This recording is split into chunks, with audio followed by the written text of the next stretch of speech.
हिंसा की राजनीति से निजात चाहती है बंगाल की जनता। यही कुछ शब्द थे कैलाश विजयवर्गीय के उनके संबोधन में।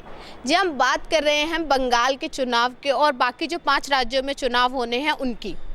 बंगाल की राजनीति को हम हमेशा से हिंसक राजनीति, खूनी राजनीति कहा गया है, क्योंकि वहाँ टीएमसी की और बीजेपी के कार्यकर्ताओं की समय समय पर भिड़ंत सामने आती रहती है। और उसके बाद ही ममता बनर्जी के साथ जो हमला हुआ और उसमें उनको चोट लग गई, उसके बाद भी कई से सवाल थे कि क्या ये राजनीति इतनी हिंसक हो सकती है। मतलब एक चुनाव भी आराम से नहीं किए जा रहे, वहाँ पर भी इतने बड़े लीडर पर हमला हो जाता है और उसके बाद ममता बनर्जी के जो बोल होते हैं बीजेपी के खिलाफ या अन्य लोगों के खिलाफ कि उनके खिलाफ ये साजिश की गई है, पर वो फिर भी चुनाव में डटी रहेंगी और चाहे उन्हें व्हील चेयर पे ही पूरा प्रचार करना पड़े वो करेंगी।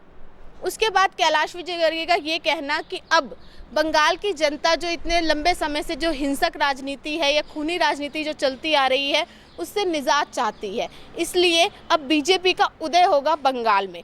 और उसके बाद ही हमने ममता बनर्जी के भी बोल सुने, जिन्होंने अपने संबोधन में ये कहा कि बंगाल की जनता ने अगर बीजेपी को चुना तो प्रधानमंत्री नरेंद्र मोदी का और यहाँ बीजेपी का बंगाल में आना कहीं ना कहीं बंगाल के विनाश का कारण बन सकता है। उन्होंने यहाँ तक कह दिया कि बंगाल की जनता प्रधानमंत्री मोदी का चेहरा नहीं देखना चाहती, जो इतने लंबे समय से भारत देश पे मतलब प्रधानमंत्री का जो शासन चल रहा है वो सही नहीं है, वो एक तरह से विनाशकारी है। अब देखने वाली बात यही रहेगी कि बंगाल की जनता क्या फैसला लेती है। वहीं अगर हम असम का रुख करें तो वहाँ पर भी राहुल गांधी के जो बोल सामने आ रहे हैं, उन्होंने सीएए पे विवादित बयान दिया कि वो अगर कांग्रेस की सरकार आ जाती है असम में तो वहाँ पर सीएए कानून लागू नहीं करवाएंगे।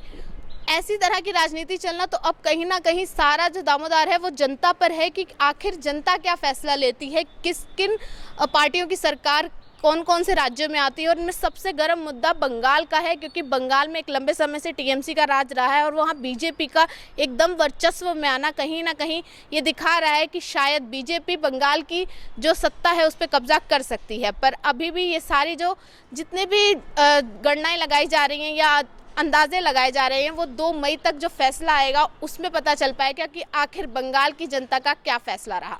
इसी के साथ कैमरा पर्सन शुभम के साथ मैं रूपल, एसीपी नेटवर्क पानीपत।